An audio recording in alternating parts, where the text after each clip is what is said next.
നിങ്ങളുടെ ഫേവറേറ്റ് സീരിയലുകൾ ടിവിയിൽ വരുന്നതിന് മുൻപേ സൺ നെക്സ്റ്റ് ആപ്പിൽ കാണാം. ഇനി എല്ലാവർക്കും മുൻപേ കാണൂ. ഇപ്പോൾ തന്നെ സൺ നെക്സ്റ്റ് ആപ്പ് ഡൗൺലോഡ് ചെയ്ത് സബ്സ്ക്രൈബ് ചെയ്യൂ. ആയിരപ്പറയെക്കുറിച്ചുള്ള എന്റെ സ്വപ്നങ്ങൾ ഇല്ലാതായി. ആകാശം നഷ്ടപ്പെട്ടതോർത്തല്ല. ആയിരപ്പറ തറവാട്ടിലേക്ക് മരുമകളായിട്ട് വരാൻ എനിക്ക് പറ്റിയില്ലല്ലോ എന്നോർത്ത ഞാൻ ഓരോ രാത്രികളും കരഞ്ഞു തീർത്തത്.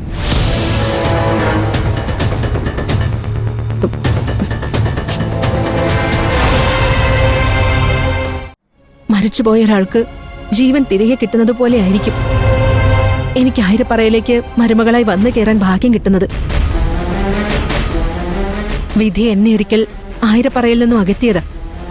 ആ വിധി തന്നെ ഇപ്പൊ എന്റെ മുന്നിൽ ആയിരപ്പറയിലേക്കുള്ള വാതിൽ തുറന്നിരിക്കുക.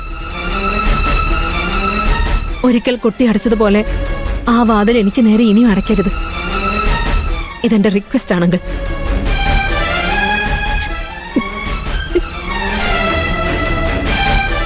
അച്ഛനില്ലാതെ വളർന്ന എനിക്ക് ഒരച്ഛൻ വേണം.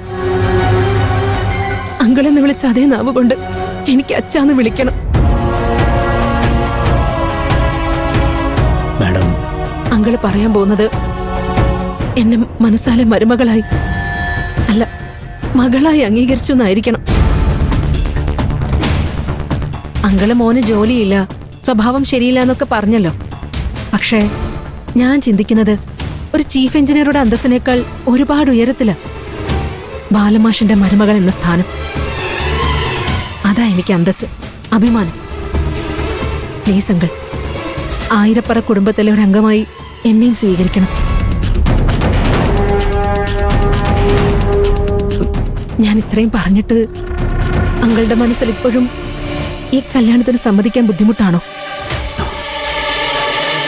മാഡം, എനിക്കിപ്പോ എന്ത് പറയണമെന്നറിയില്ല. എനിക്ക് കുറച്ച് സമയം വേണം. ഞാൻ ആലോചിച്ച് പറയാം. എത്ര സമയം വേണമെങ്കിലും എടുത്തോളൂ. പക്ഷെ അതെനിക്കൊരു ജീവിതം കിട്ടുന്ന തീരുമാനമായിരിക്കണം. പ്ലീസ്.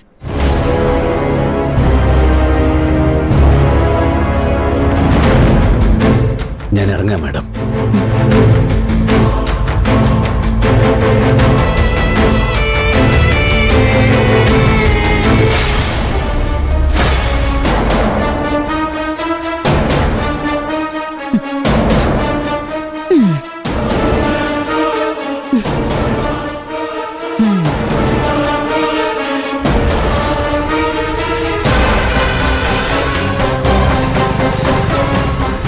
ആകാശം നഷ്ടപ്പെട്ടതോർത്തല്ല. ആയിരപ്പറ തറവാട്ടിലേക്ക് മരുമകളായിട്ട് വരാൻ എനിക്ക് പറ്റിയില്ലല്ലോ എന്നോർത്ത് ഞാൻ ഓരോ രാത്രികളും കരഞ്ഞു തീർത്തത്.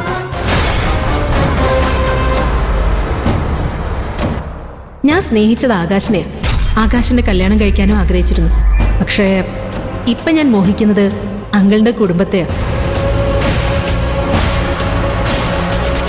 വിധി എന്നെ ഒരിക്കൽ ആയിരപ്പറയിൽ നിന്നും അകറ്റിയത്. ആ വിധി തന്നെ ഇപ്പൊ എന്റെ മുന്നിൽ ആയിരപ്പറയിലേക്കുള്ള വാതിൽ തുറന്നിരിക്കുക.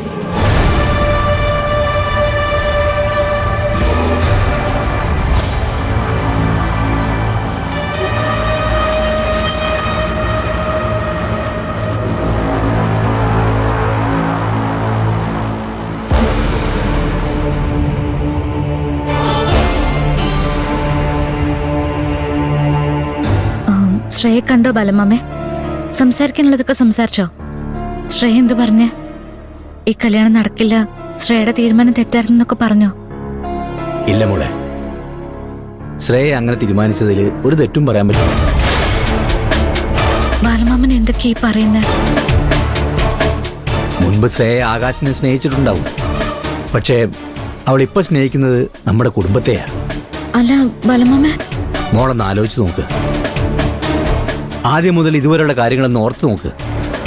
ഇവിടെ എന്ത് വിശേഷം ഉണ്ടെങ്കിലും അതിലൊരാളാവണമെന്ന് ശ്രേയ ആഗ്രഹിച്ചിട്ടുണ്ടാവും. ഈ വീട്ടിലൊരു അംഗമാവണമെന്ന് മനസ്സിൽ മോഹം കൊണ്ട് നടന്നതല്ലേ?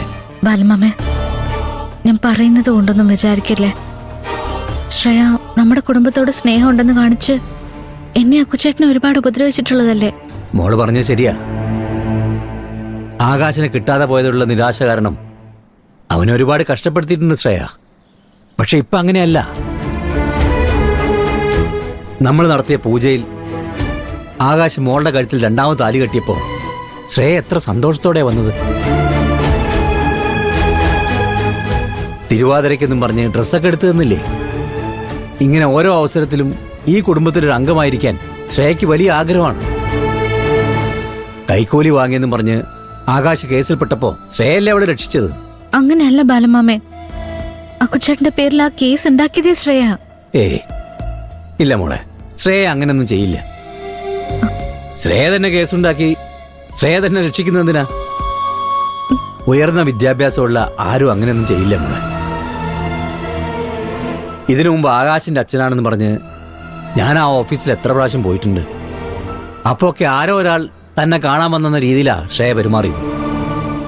പക്ഷെ ഇന്ന് അങ്ങനെ ആയിരുന്നില്ല.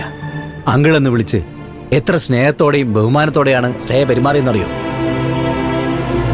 പാല് കള്ളാണെന്ന് വിചാരിക്കുന്നതും കള്ള് പാലാണെന്ന് വിചാരിക്കുന്നതും തെറ്റാണ് മോളെ.